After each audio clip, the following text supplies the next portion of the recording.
Salut à tous, on se retrouve ce soir pour l'épisode 2201 du Zap Image.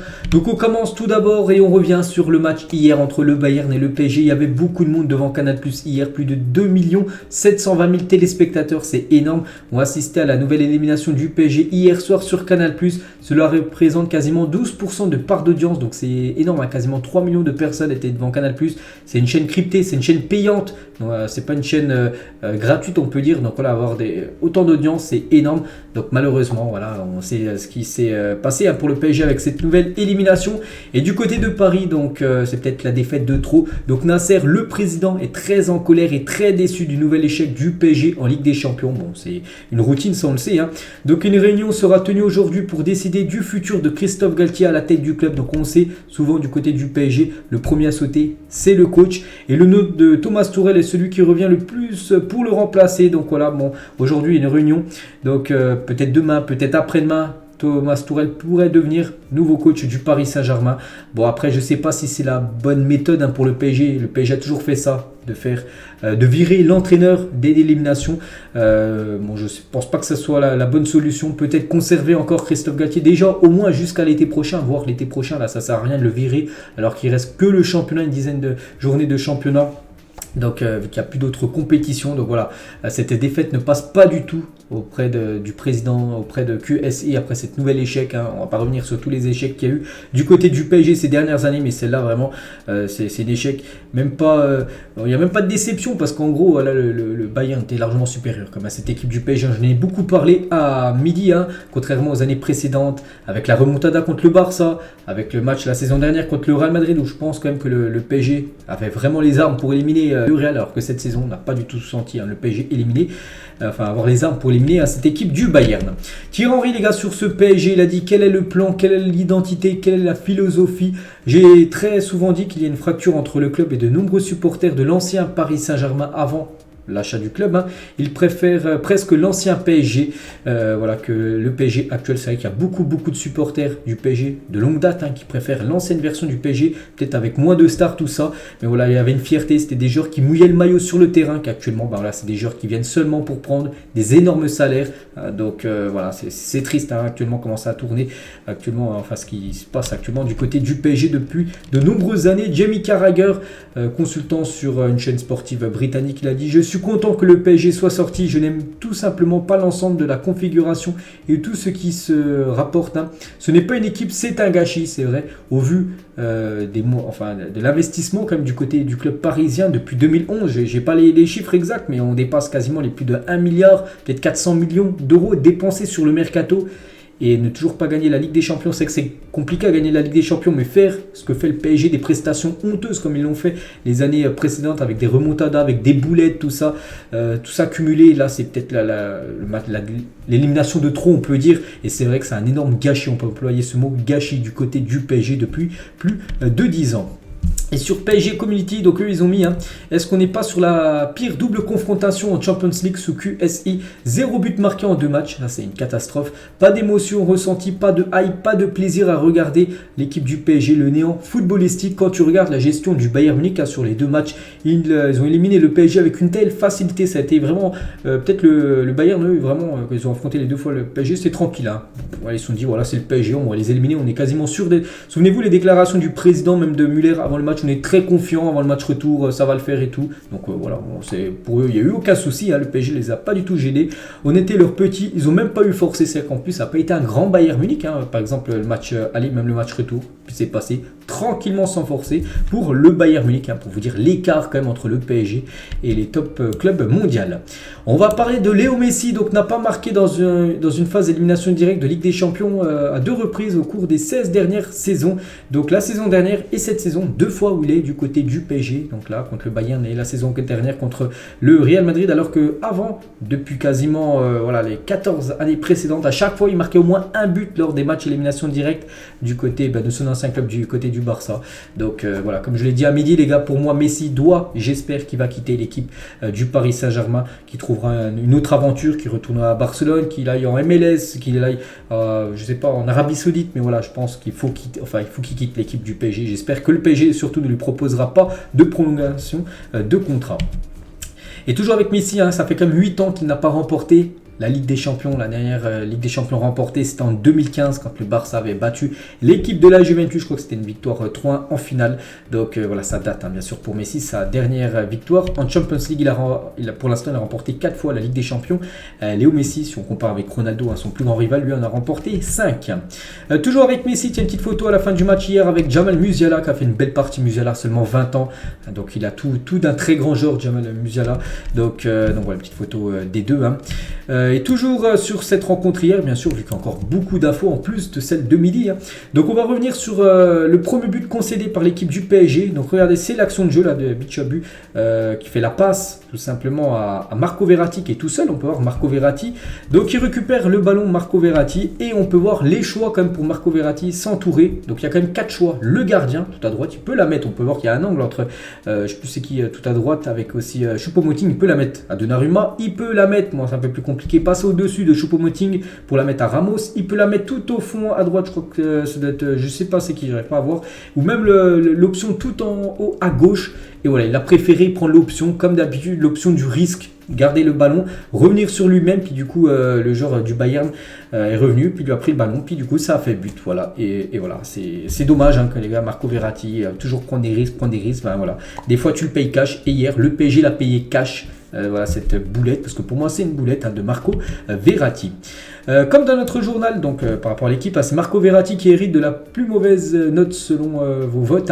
Après l'élimination du PSG, on peut voir par exemple les notes des internautes et notes de l'équipe. Donc Donnarumma, note des internautes, ce qu'on pouvait voter sur le site de l'appli l'équipe. Donc 4,6, c'est la note de l'équipe 6. Ils sont comme gentils, moi j'ai mis 4 hier dans mon débrief. Donnarumma, il y a 5 tirs cadrés de l'équipe du Bayern Munich, il prend quand même 2 buts, il fait 3 arrêts, c'est vrai, mais bon voilà, il prend 2 buts, l'équipe perd 6, ça reste un match satisfaisant, je trouve pas que ça a été satisfaisant. Donnarumma, bref, Nuno Mendes, les internautes lui ont mis 4,5 alors que l'équipe lui a mis quand même une note de 7. Sacré écart. Et Messi, Messi, tout le monde a vu qu'il n'était pas bon. Note des internautes 2,8 et note de l'équipe, une note de 3. Donc moi également, j'ai mis la note de 3 sur 10 hier dans mon débrief. Samir Nasri, la blessure de Neymar, pour moi, c'est une perte. On oublie trop rapidement ce qu'il a fait en début de saison, qu'on arrête de parler de son style de vie. Il ne s'est pas tordu la cheville parce qu'il a joué au poker ou parce qu'il a mangé un McDo. Voilà ce qu'a dit Samir Nasri. C'est vrai qu'il y en a beaucoup comme Dugarry qui disait que c'était une bonne nouvelle pour le PSG que Neymar ne soit pas là. J'ai pas dit que si Neymar était là, le PSG aurait gagné et aurait été qualifié, mais bon, il aurait apporté certainement quelque chose de plus que ce qui a été proposé hier par l'équipe parisienne. Kingsley Coman sur le PSG, il a dit à la fin du match, Paris est sur le bon chemin, en gros, ça fait quelques années qu'il est le top club européen et qu'il va même loin en Ligue des Champions. Bon, loin, le 8e, c'est, je trouve, très peu, bref, et que c'est un prétendant au titre. Parfois il faut juste laisser du temps pour faire son œuvre et la roue finira par tourner pour Paris. C'est vrai qu'on entend, ça fait 5-6 ans que j'entends ça, que la roue va finir par tourner pour Paris, puis non les gars, rien du tout pour l'instant. Ça fait 11 ans que le PSG doit gagner la Ligue des Champions et pour l'instant c'est toujours un 0 pointé de Ligue des Champions pour l'équipe parisienne.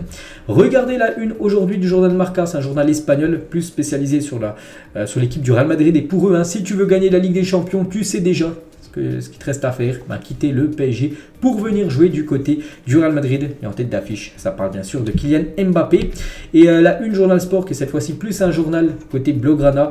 Donc fracasso, je ne sais pas trop ce que ça veut dire. On se veut dire peut-être éliminé par rapport au match, cette défaite. On peut voir Messi qui fait la une de ce journal. Et comme j'ai dit, Messi, pour moi, je pense qu'il quittera l'équipe du PSG. Peut-être un retour du côté du FC Barcelone. Toujours avec le PSG, regardez le calendrier qu'attend le PSG en Ligue 1. Donc déjà ce week-end, là, il joue un déplacement à Brest, samedi 21h. Ce sera l'après-match de l'élimination. Puis après, ça sera un programme très compliqué. Déjà Brest, c'est compliqué là-bas. Puis après, ça sera PSG Rennes, PSG Lyon, Nice PSG et PSG Lens. Quand même des 4 belles équipes françaises. Donc voilà, maintenant, il va falloir se concentrer sur le championnat, valider. Parce que là, pas remporter le championnat serait alors là une catastrophe ultime. Mais bon, là, les 4 prochains matchs, enfin les 5, parce qu'il y a celui de Brest, on va dire avant celui de Rennes. Ronaldo contre le Bayern, on sait que le PSG a eu beaucoup de mal hier contre le Bayern, mais Ronaldo, lui, adore le Bayern Munich. Donc en tout, il a joué 8 matchs contre le Bayern Munich avec son équipe du Real Madrid. Il a inscrit comme 9 buts pour 6 victoires.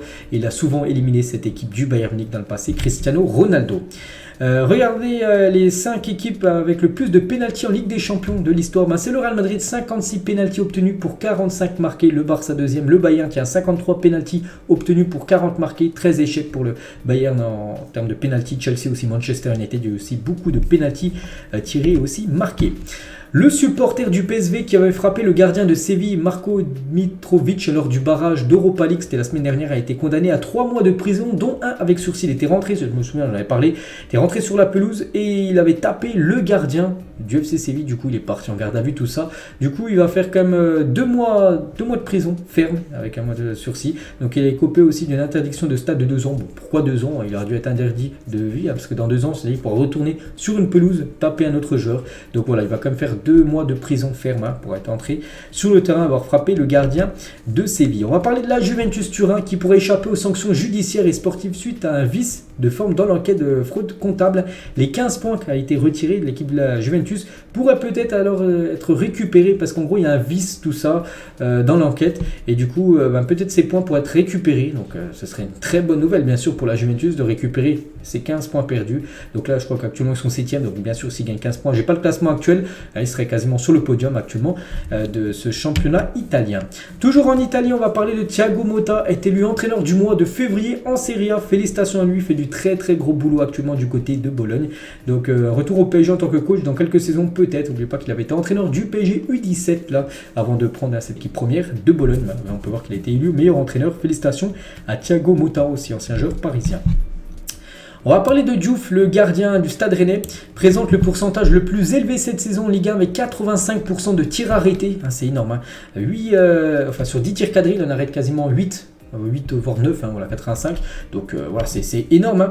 Et ce gardien prometteur de Reims, Yvan Diouf, prolonge jusqu'en 2027, parce que Reims, ils ont vu que ils avaient un sacré gardien, du coup prolongation directement de contrat. Pour lui, c'est signé. Mohamed Salah et Marcus Rashford se livrent une grosse bataille en termes de stats cette saison. Donc c'est en première ligue cette saison. Donc Salah, but plus passe D, c'est 18, et Rashford, but plus passe D, c'est 17. Donc voilà, ça se joue à rien entre ces deux monstres du côté de Liverpool et du côté de Manchester United.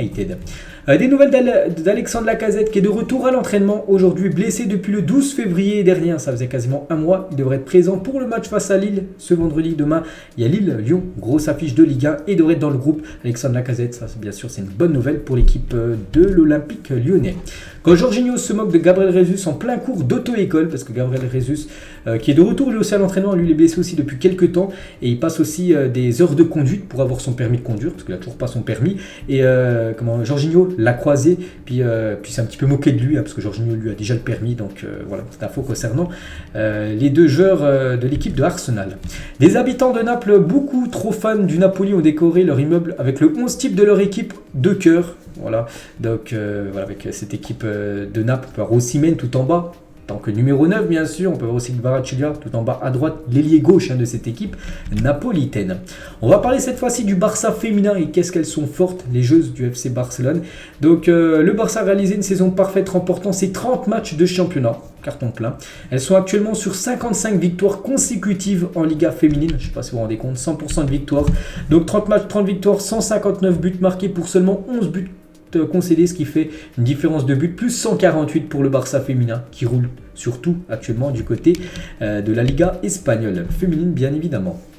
Le Real Madrid envisagerait sérieusement d'engager Mikel Arteta pour remplacer Carlo Ancelotti. Vous savez qu'Ancelotti est un petit peu sur la sellette. En plus, il devrait prendre l'équipe du Brésil l'été prochain. Et pour le remplacer, il y a des news qui circulent.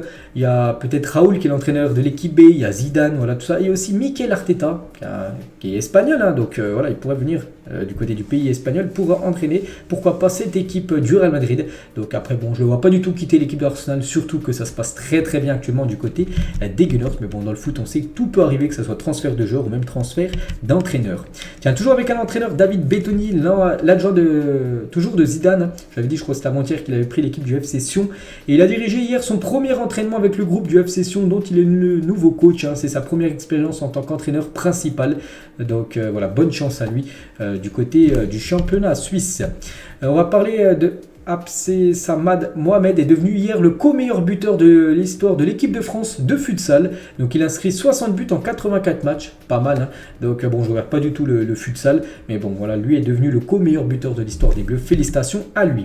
On va parler de Kyle Walker, a été aperçu ivre en train de montrer son sexe en écartant la ceinture du jogging qu'il portait. Voilà. Son attitude provocatrice à l'encontre de plusieurs femmes avec qui il n'hésite pas à toucher leur poitrine en autres font scandale actuellement en Angleterre où il est un petit peu disjoncté.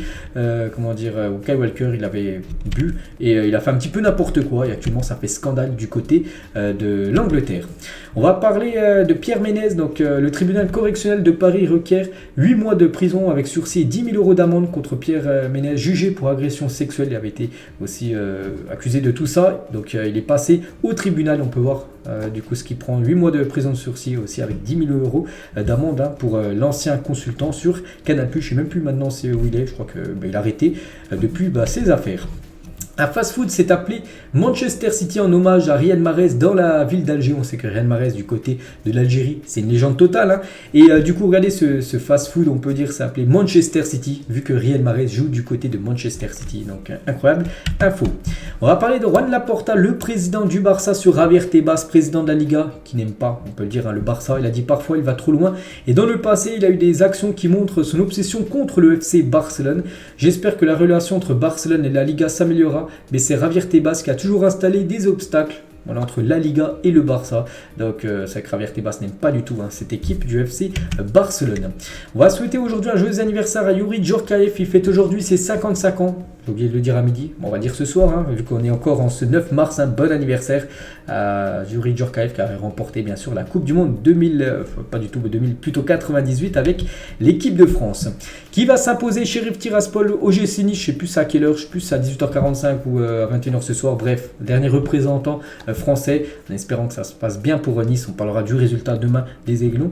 Demain. Et on finit les gars cet épisode avec une question aussi très intéressante d'Instant Foot. Vous pensez que Lionel Messi remportera quand même le Ballon d'Or malgré son élimination précoce en Ligue des Champions avec le PSG? C'est vrai qu'il a échoué très tôt, Léo Messi. Et pour vous, est-ce que son Ballon d'Or est quand même sûr d'être validé par rapport à son titre de champion du monde avec l'Argentine, ou c'est remis en cause? Par exemple, un joueur qui fait une grosse fin de Ligue des Champions peut remporter du coup le Ballon d'Or devant Léo Messi. Donc n'hésitez pas à mettre tout ça en commentaire par rapport à cette question. Donc voilà les gars ce qu'on va dire ce soir. J'espère que ça vous a plu. On se retrouve demain midi. On parlera de tous les résultats de cette journée là européenne avec l'Europa League et l'Europa Conference League. Allez, bonne journée, bonne soirée à vous et à demain.